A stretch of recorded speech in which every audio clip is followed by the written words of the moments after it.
I've always wanted to become a social worker for as long as I remember.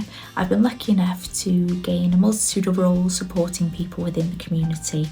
This has allowed me to see the incredible work that social workers do within our community and just how much the local community heavily relies on the support and services provided by social services and social workers. Being 30 and going back to university came with its own anxieties. I'm very worried as I hadn't set foot in a classroom for the best part of 10 years. However, that was quickly put to rest when I realised what a great course this is.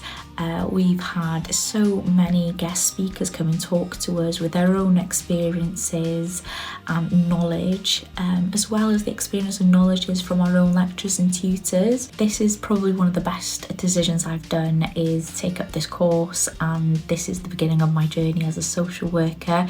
And I'm really looking forward to it. So if anyone is thinking of becoming a qualified social worker, the smile on my face should be enough to tell you that this has been one of the best decisions that I've done. I've really enjoyed the course. I've had lots of good experiences on my placements, and I felt really supported, and I am really looking forward to starting my career as a social worker. I'm passionate about person-centred practice and keeping the individual in the centre of their care and support. I feel social work is important to empower people and standing up against social injustice.